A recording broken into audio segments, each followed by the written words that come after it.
Ancient yogis and Buddhist monks, for example, have always emphasized one-word observation. In order to observe something, we need to devote our attention to it, which means that when we give the right attention, we are able to manifest a desired quantum event in our own lives. So in this video, I'll share how you can use your attention to create the reality you want. Because learning to direct your attention is the most powerful thing you can do as a co-creator of reality. So let's start now. Let's understand how our attention actually dictates the version of reality that manifests. But to understand this, we need to understand how energy flows. Every time you feel stuck in life, like you're working towards something that just doesn't happen, or similar situations keep coming up like a roller coaster ride, the same relationships you attract. It's important to understand where the energy gets stagnant. When energy can't flow, which is what needs to happen with energy, it becomes stagnant. And when it becomes stagnant, we experience the same circumstances.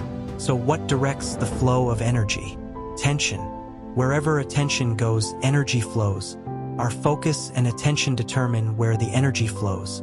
What most people don't know is that the nature of our attention is made up of two main types: polar and non-polar attention. Polar attention has the power to attract and repel reality. Any problem, when turned on its side, becomes a solution. Two different sides of the same coin, and that's what polar attention does. It attracts something while repelling something else. Now let's explore this further. In addition to polar attention, there is non-polar attention, which is completely neutral and has the power to dissolve reality. Now, in terms of the manifestation of quantum events in our lives, let's look at what this could mean.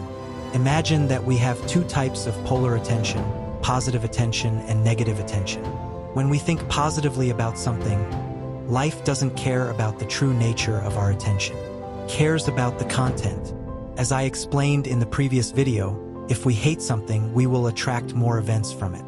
Similarly, if we love something, we will attract more of what we love. This is the crux of the matter for us human beings. We have been conditioned throughout our lives to operate in fear and survival mode, because that has become our biology. We've been conditioned to survive first and foremost. And what is the most important and powerful way to survive? Eliminating and avoiding any threat to our survival. So we've been conditioned to live in this mode of protection, avoiding conflict, avoiding risk. Many of us have been shaped in this way because of this conditioning. We continue to experience more and more of what worries us. Think about what you see on the news, on social media, and why there is more spread of fear than anything else. This is how other influences can manipulate and influence us. There are so many proud people willing to go to war to protect something they love and are very proud of. While this is admirable, it often makes them blind to what is really going on, because it's very easy to make someone carry out desired actions when they're angry. It's just as easy to make someone carry out specific actions when they're afraid. So fear, anger, and pride are the states in which society keeps us trapped, keeping our attention focused on what makes us act in ways we don't always want to. For most people, they continue to experience the same types of relationships over and over again, because they are holding on to past traumas. Their attention is more focused on avoiding the type of relationship they had before, which is why they continue to attract the same type of relationship and partner. Most people are traumatized by an event and fear that they haven't processed it correctly. This is where neutral or non-polar attention comes into play, but we'll talk more about that shortly. For now, we need to understand that there are two different types of attention: positive and negative. Life is only concerned with the content of our attention, with what we are paying more attention to. If we're living in a reality where this is our current situation and we're facing a crossroads in our life path, let's say it's a challenge at work related to a coworker, or any other problem, if we choose to perceive it positively and the content of our positive attention is, for example, somehow this situation offers us an opportunity for growth, we can overcome this challenge and become stronger as a result. In this case, we are attracting the energy and reality that reflect our positive attitude.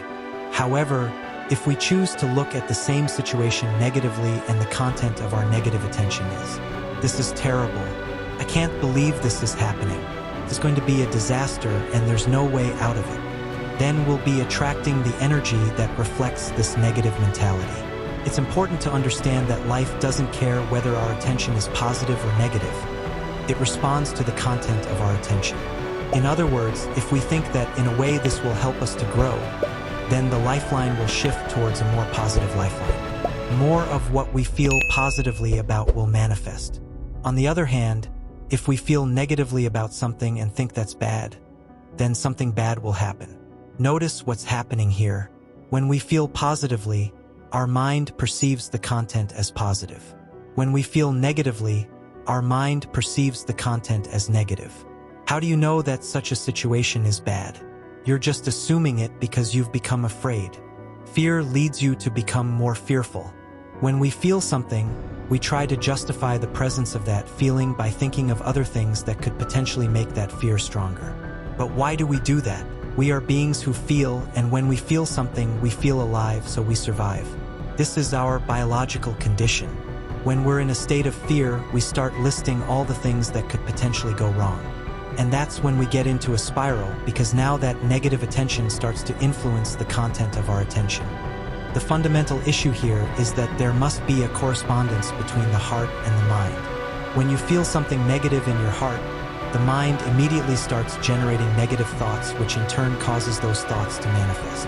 This moves you into a corresponding lifeline where more negative things happen. However, the crucial thing here is non-polar neutral attention. When we perceive something that has happened to us with non-polar neutral attention, it simply enters our lives and passes.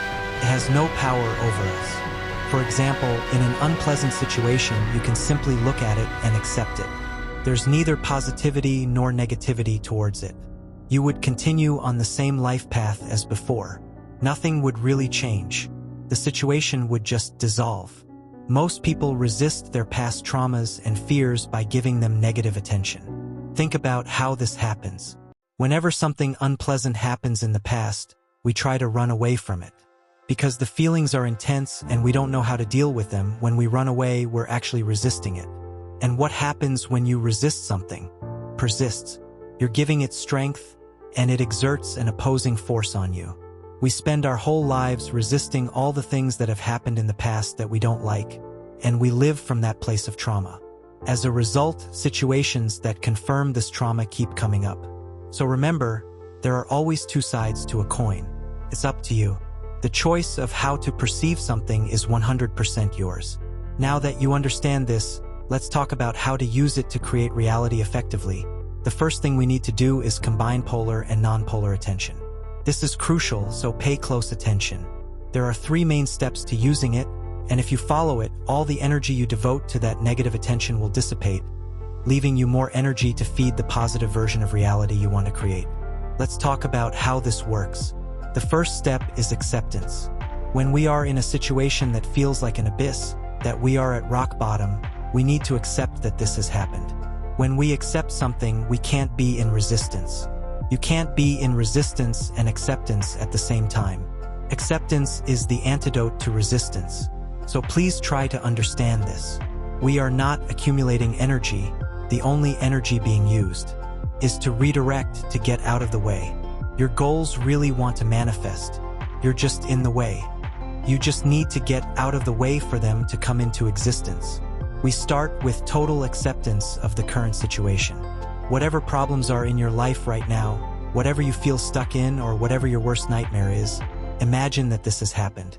You're totally on board with it happening, and you see how life goes on despite it happening. You're no longer worried about your worst nightmare. You're no longer haunted by it. This is absolutely fundamental because most people think, if I accept the worst case scenario, won't I be attracting it into my life? No, you won't. On the contrary, if you accept the worst case scenario, you will no longer be feeding it with the energy of your resistance. If you continue to resist it, you will continue to feed it, which makes it more likely to happen. But if you just accept it and get out of the way, that's where neutral attention comes in. Acceptance is neutral attention. To make a change in any area of our lives, we have to start with acceptance. Total, complete, integral acceptance of this exact moment. We can't change the present moment, no matter how hard we try, because the present is constantly changing. When you try to grasp it, it has already become the past. There's no changing this present moment. What you can do, what is in your power, is to choose what you would like in the next moment. We tend to fool ourselves into believing that if something happens, we failed. We get attached. We identify with the things we do, come up with the worst-case scenario, and accept it completely. That way you reduce all the importance. The second step is to realize how this setback or unfavorable event could potentially be a blessing in disguise. Any event that happens is a neutral event. We make it positive, negative, or neutral by the nature of our attention. Instead of looking at it as this is bad, we can look at it as how can this potentially be an advantage? How can this be good? In my life now, what do I mean by a blessing in disguise? Sometimes something happens to protect us. Maybe there's something bad in that situation that God or the universe is preventing us from experiencing. Maybe there's a reason why it happened. Have you ever considered that, like any event in your life, maybe this is happening for a reason? If you had not missed that bus, the bus could have been in an accident, or something bad could have happened and the universe is trying to protect you. How do you know this is easier to do once you've already reached a state of acceptance? If you're in a state where the wound is fresh and something bad has just happened, don't expect yourself to look for blessings in disguise. Just reach a point of acceptance and understand that it really happened. When you reach a more neutral state, you can start to think about how this could potentially be positive. The final step is to continually redirect our attention to what is desired. If I'm in a state of total equanimity and acceptance, I'll have my attention freed up to completely choose what is desired. When you become really good at doing this, you will become unstoppable. Nothing can stop you. This process determines which life path you follow, which quantum event manifests, which quantum event you experience in your life. And it all has to do with your attention. There's a good reason why many ancient cultures and religions talk about attention, about paying attention to something, about observing something, being in a mode of observation. Here we're combining both. We use non-polar attention and then go into acceptance. This is neither good nor bad, we just accept that it happened. Then we start to think about the possible blessings in disguise, and finally we come to the positive mode. When we are in a state of equanimity, this process is one of the most powerful tools we can use to create the reality we desire. As a co-creator of reality, attention is your most powerful tool. When you learn to direct it effectively, you can manifest the life you want. So the message I want to leave you with today is, if you feel bad about yourself today, allow yourself to accept that you're feeling bad. And once you're in a state of equanimity, then you can focus on what's desired instead. But if you try to hide, repress, or suppress what you're feeling, it will come back to haunt you in the future. At this point, whatever you're doing can be a form of resistance. Even if you're just creating positive affirmations in the mirror, you're actually resisting feeling something by saying the affirmation. That's what might be happening. This three-step method, applied continuously, has the power to completely change your life. When you learn to accept, redirect, and choose what is desired, you are releasing energy that was previously wasted on resistance. You are using your attention effectively to create the reality you want. Remember, to accept is not to resign yourself to defeat, but to recognize the present reality. It is in this space of acceptance that our vision becomes clearer and the journey to what we want reveals itself. When we embrace the worst-case scenario, we release the energy that was previously wasted fighting against it. And that's when our attention becomes the driving force for change. We redirect our focus to what we want, and reality reconfigures itself in response. As co-creators of our own reality, we are endowed with the ability to choose our path, shape our experiences, and define our destinies. The true transformation begins when we choose to direct our attention to what really matters in our lives. Move forward with confidence and purpose, for you are the architect of your own destiny. Thank you for embarking on this journey with me. If this video resonated with you, I invite you to like and subscribe to our channel. Share this video with others so they can benefit from this message. And don't forget to leave a comment below sharing your thoughts, reflections, and experiences. Thanks again for watching and for joining me. Take care and see you soon.